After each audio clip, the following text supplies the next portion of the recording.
This is my bespoke built home racing simulator.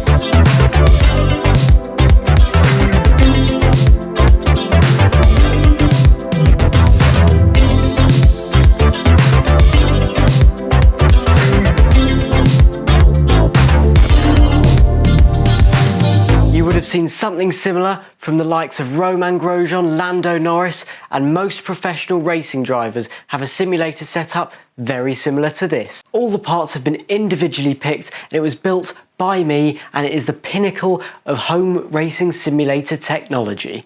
Now, there are 7 main components to any simulator, and I'll show you the ones I've got, why I've got them, and why this is the ultimate simulator setup. Those components are the computer, the rig itself that everything mounts to, and the monitors.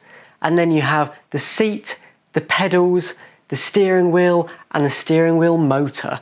So for an overview of the setup, I have my computer down there in the corner with an external fan on top to help keep it cool. I have my Fanatec gear stick down there, and I have the emergency stop button there for the wheel motor, and I'll get onto why that's important later.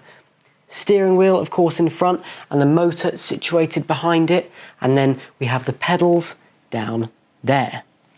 This coily cable beneath, similar to the GI Yaris project, which if you haven't seen that, check it out. I'll put a link at the end of the video. But that coily cable powers the steering wheel and all of these functions. I have one webcam up there pointing at me and another pointing at my feet for any streaming or videos. On the side, we have these 2 keyboard trays, one for this majestic Corsair keyboard, and the second one I've covered in this carbon fibre skin, which I did when I got the simulator, and I use it for storing things, pens, notepads, and is a really practical solution. You'll also spot my Nürburgring track map stuck to the rig because I'm slowly trying to learn the name of every corner. I'm sure you're wondering why 4 monitors. 3 I've got for the driving screen so that I have a good field of view at nearly 180 degrees, and the top one I use for telemetry and data and anything extra that I want to see that's not the simulator software itself. They're all 32-inch 1440p 144Hz monitors. Running all 4 monitors and the very powerful iRacing simulator software takes a lot of computing power, and that's why I have dual RTX 2080 Ti processors for graphics and an i9 processor for the CPU. I initially had an air-cooled setup with just 1 GPU, but it was getting very hot and struggling a bit, so now I have the 2 GPUs and the water-cooled setup, and it runs perfectly. The rig itself, so the framework, which is an aluminium profile construction, is the SimLab P1-X. I have the rig, which everything, the seats and the motor and the pedals are mounted to, as one piece, and the monitor mount as a separate one. It allows for lots of customization, it's incredibly modular, and as you see, I can place any item at whatever point I want to. For the seat, I've got this OMP real racing seat, so it's a full FIA certified etc. seat. It puts you in the right realistic position and provides a solid rigid platform to make sure you can utilize the feedback from that wheel motor properly. I have the Heusinkveld, if that's how you say it. I'm sure there's a better accent that someone can do, but I've got those ultimate version, and that gives me lots of adjustability on a load cell setup, which means rather than measuring the displacement of the brake pedal, it measures the pressure applied to it, which is very important for realism and being able to modulate the brake effectively.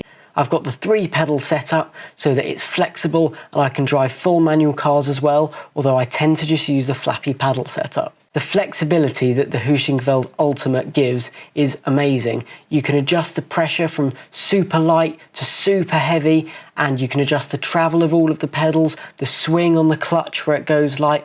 All of that is adjustable, and why I believe they are the best pedal set that you can buy. As for the gear stick, I've got this Fanatec setup. I don't use it that frequently, but it's nice to know it's there if you want to train for manual. When I started driving on the road, in fact, I gave a few weeks of practice to this and it definitely helped. Mounted behind the wheel and under the monitors is the wheel motor, and this is the Simucube 2 Ultimate. This provides very clean, specific, not notchy and clear feedback. This is as well mounted directly to the rest of the rig, whereas the pedals and the seat are on independent sliders. This is because most of your feedback comes from this wheel motor, so you want that to be attached as rigidly and solidly as possible to the rig. You'll see as well that all of these devices come with their own software, and this is the one for the Simucube. So you can adjust all these different settings within your profile. For example, you have things such as the overall strength, so it's how hard and stiff the wheel is to turn.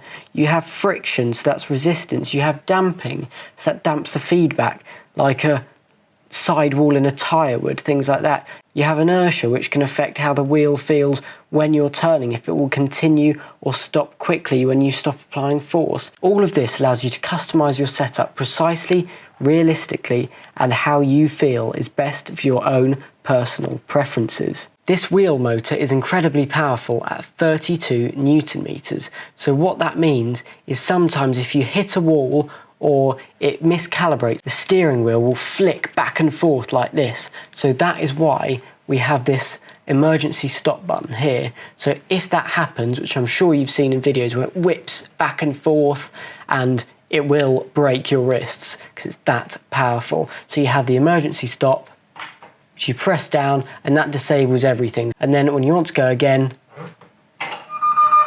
untwist, and you get those warning beeps letting you know the wheel is live. This is the Cube Controls CSX2. Now, the steering wheel is certainly the party trick of my simulator. I've got multiple customizable screens, so this is quite a chaotic one actually. I don't use this generally. I use this one. So this tells me my key information, traction control, fuel map, ABS, deltas, lap times, brake bias, and then I have other setups. So this will show rankings. This shows sector times of me versus other people, tyre temps, oil temps, gaps to people in front and fuel calculations, and all of this right in the steering wheel. I do also have other data boxes on the screens, which I probably use more frequently, but this has a few extra things such as the delta and the fuel ad that others don't. As for the buttons, you'll have noticed this encoder does the pages on the wheel. I have my pit limiter button, the flasher button, much like my GR Yaris, which I'll put a link to up there, so go and check that out. The ABS adjuster is this encoder and on and off switch, and then this is my general switch around. The other frequently used ones are the radio button, traction control adjustment, and these buttons take me to different preview pages in the simulator. This one down here is simply to say thank you to people for letting me past.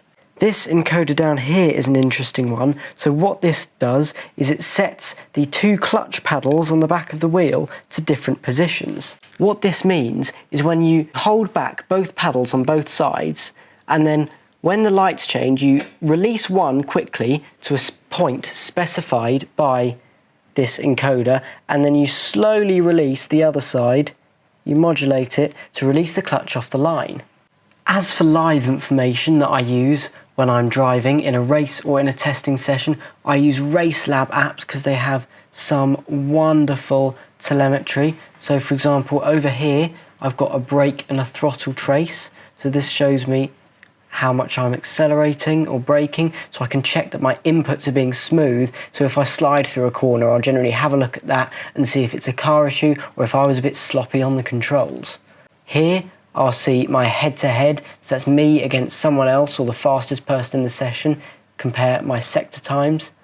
Up here I have the standings, so this will generally populate all the way down to here so I can see everyone's top speeds, lap times, gaps, and assess the situation of the race. Have some pit information there, so how far away my box is, that kind of thing, speed, and fuel calculator here, which is a very important one. So it tells me how much fuel I'm using per lap, how much I should refuel, etc. So I can decide whether I want to push the limit or play it a bit safer when I'm refueling mid-race. This tells me my position relative to other people, track temperature, time, etc. And that is actually very important. That makes a huge difference, things such as track temperature and daytime, especially in iRacing. Another feature of my simulator that I had to customize and I've taken a while to refine is the telemetry gathering software. I use a plugin and then Motec. So here I can compare the engine RPM, speed, steering wheel angle, brake and throttle positions, and lots more data between two laps. So this allows me to check my consistency, compare myself against other drivers, and coach people to become the fastest they can possibly be. It allows you to assess your techniques as well. For example, on the brake pedal here, I can see a good technique because there's a sharp spike initially and then you gradually come off the brake, so I know that this person is effectively trail braking into that area.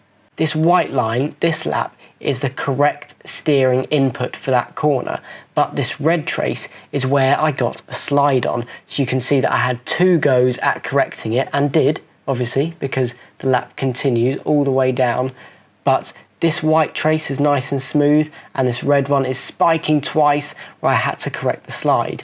So this will explain the difference in lap times and gives you a fascinating insight into just how you actually drive, not how you think you do. And so that is a tour of my racing simulator. I mentioned a couple of times the similarities between my simulator and the XB150 GR Yaris that is my personal project car. Click here to see the last modifications I made, and please like, subscribe, comment and share this video if you enjoyed it.